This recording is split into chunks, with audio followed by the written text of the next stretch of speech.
Should you develop your own black and white film yourself or send it to a lab? In this video, I'm going to answer that question, or at least try to answer that question. Now, for years, I've processed my own black and white film. I first got interested in photography in the spring of 1970, and that's when I started developing black and white film from a 126 camera, a Kodak Instamatic that took 126 film. So I've been doing this a long time. Recent years have not done that much as digital has taken over, but film has made a bit of a comeback, and I know a lot of young people especially are shooting film. So I thought I would make this video to just do a comparison between processing the film yourself and sending it to a lab and the pros and cons of each. So to start with, let's talk about processing it yourself. Now I have a bunch of stuff here in front of me, just about everything that you need to process film. Now if you've processed film before, you probably have a lot of these items. If you haven't, you're going to need to go out and buy them. And I figure it's going to cost about $150 to get into this, excluding the timer. This timer, I think I paid $30 back in the early 70s. These things cost a fortune now. But you can use your cell phone. There's timers in the cell phone, and that would work just fine. So, real quick, you need a processing tank, a developing tank, and some reels. This is a stainless steel model. They come in plastic. You're going to need some beakers, some graduated cylinders, something to mix the chemicals with, a funnel so you could pour the chemicals once mixed into some glass bottles, and I highly recommend brown glass bottles, especially for the developer. You're going to need some clips to hang the film up to dry. You're going to need something to open the cassette. This will open a 35mm cassette. If you're processing 120 film, you don't need that. So again, and of course a good thermometer, an accurate thermometer. That's basically what you need. You don't need a darkroom to process black and white film, to process any film. You just need a dark area, completely dark area, to load the film into the tank. Okay? Now, you could darken a room, close all the lights. If there's light coming in from another room, either shut the lights in that room or put something under the door to keep that light from getting in, and make sure it's completely dark. You could also use a changing bag. A changing bag, you put all your stuff into it in the light, zip it closed, and usually there are 2 slots to put your arms in with elastic, and you could feel around and load the film. But I'm not going to get into developing film right now and all the ins and outs of that. There are videos for that. I just want to look at, is it worth it? Do you save money? And so forth. Now, as far as the cost, it is cheaper to process the film yourself. If you bought a gallon of Kodak D76 film developer, and there are a lot of developers out there. Elford makes developers, Kodak makes others, other companies do. But I just want to use that one as an example. I was just trying to figure out what's the cost per roll. Using a gallon of Kodak D76, you will be able to process 32 rolls of 36 exposure 35mm film or 32 rolls of 120 film using that Kodak D76 mixed 1:1, okay, which actually gives you 2 gallons of working solution. And figuring in the other chemicals that you would need, your maximum cost for processing that film is a little over $2. Now, once you process your film, you hang it up to dry. Once it's dry, you cut it into strips, and you would need to store it somehow. So I recommend these print file pages, okay? And you could get 100 of these for about around 20 bucks at B&H. So these will accommodate 100 rolls of 36 exposure film. All right, now what about using a lab to process your film? You may find a local lab that can do it, and you could also send it out to a lab. And I have a price list here for a lab called The Darkroom. They're based in California. And to develop a roll of black and white film, they only charge $8. and then there's a charge of $6.95 for postage. So you're looking at around $15 a roll. However, if you send multiple rolls, you only pay that $6.95 one time. So if you were going to have 3 rolls processed, we would be looking at around $31. So that works out to a little over $10 a roll for processing.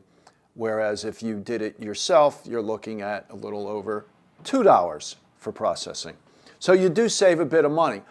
However, if you only shoot a few rolls here and there of black and white film, it really doesn't pay for you to process it yourself because the chemicals that you need have a limited shelf life. Film developer stored in a full bottle has a shelf life of about 6 months. Some of the other chemicals, even a shorter life.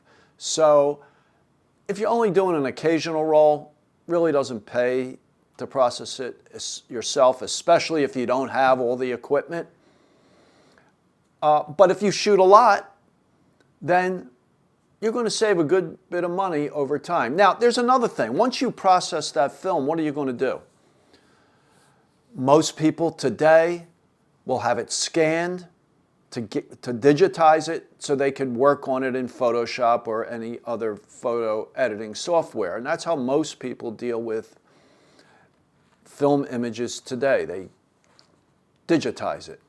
If you have a traditional darkroom with an enlarger, you're talking now you need an actual room, preferably with running water to make prints. But not many people do that today.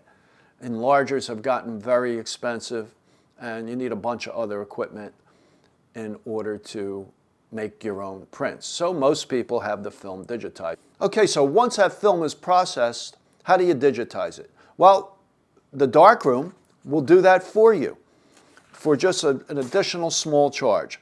For example, normally it's $8 just to process the film. For $12, they will scan your negatives and give you a 4.5 megabyte file, and you will have access to that on the web. I think it's for a limited time, several months maybe.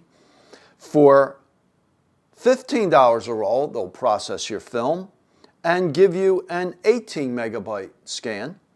And for $20, they'll give you an 87 megabyte scan. That's a file size of pixel dimensions of 4492 by 6774.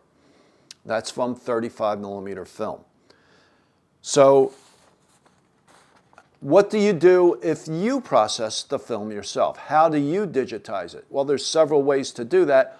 A way I highly recommend, and it's a method that I use, and it doesn't matter if you have Nikon or Canon or Sony or whatever, it's the Nikon ES2 film digitizing adapter.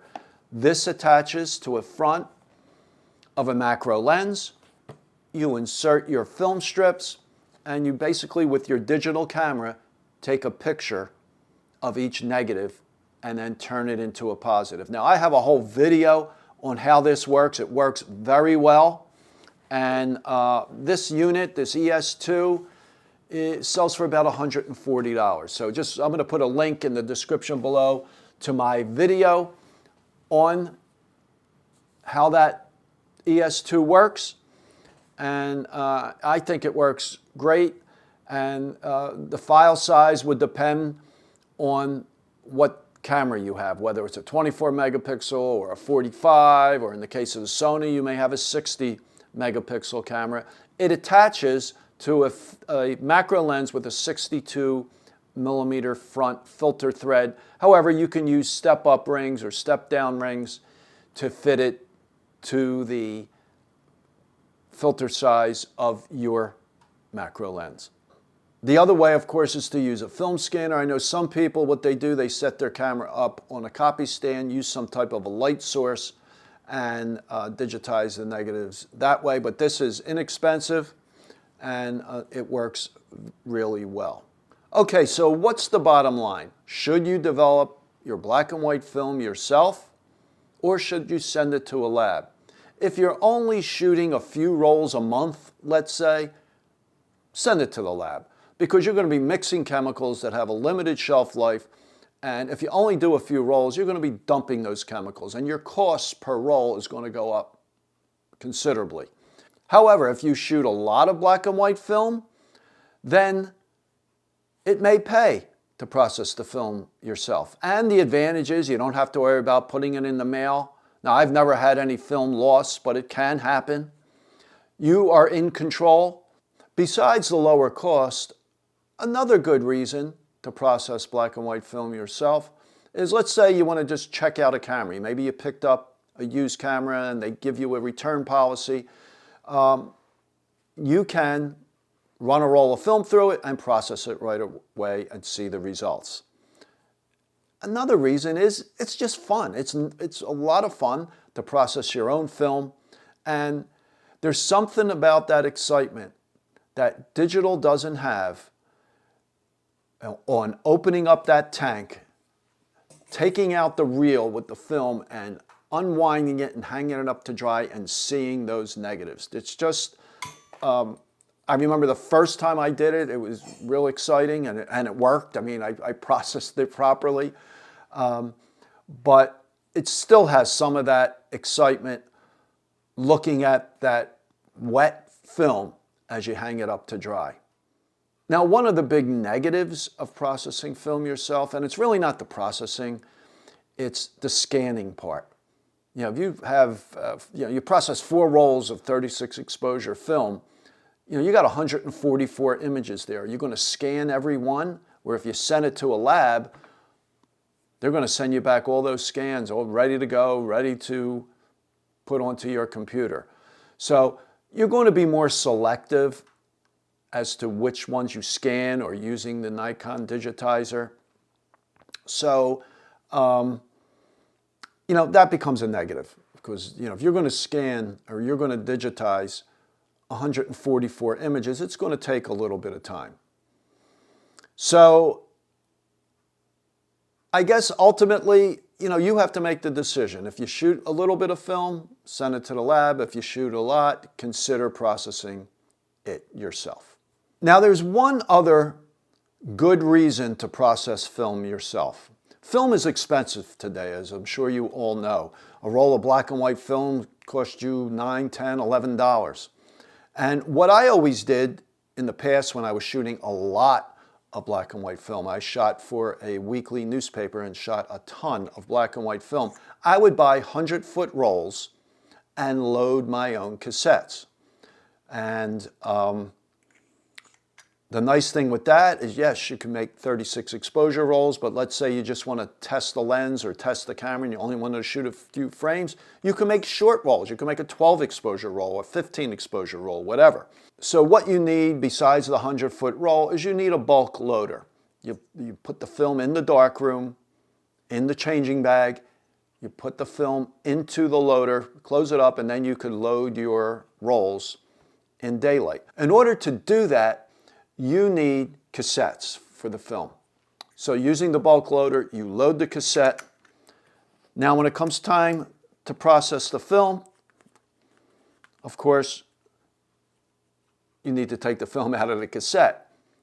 And it works out fine. And what I would usually do is just put a piece of tape on the outside of the cassette and keep track of how many rolls were used in that individual cassette, because they have felt on the lips of the cassette, and eventually it's going to attract dust. So I would use these about 5 or 6 times and then toss them. But the thing is, if you sent this to a lab, they're not going to return your reloadable cassettes. They're going to toss them. So that ends up adding to your cost of having the film developed at a lab. So if you want to bulk load to save some money, and it saves you maybe $2, $3 per roll, it's best to process your own, because they are not going to give you back your cassettes. Okay, so if you have any comments on this video or questions, please leave them in the comments below. Of course, you could always email me. I usually come out with a new video every Wednesday morning, at 11 a.m. And if you enjoyed this video, please give it a thumbs up and subscribe to my channel. And I will talk to you next time.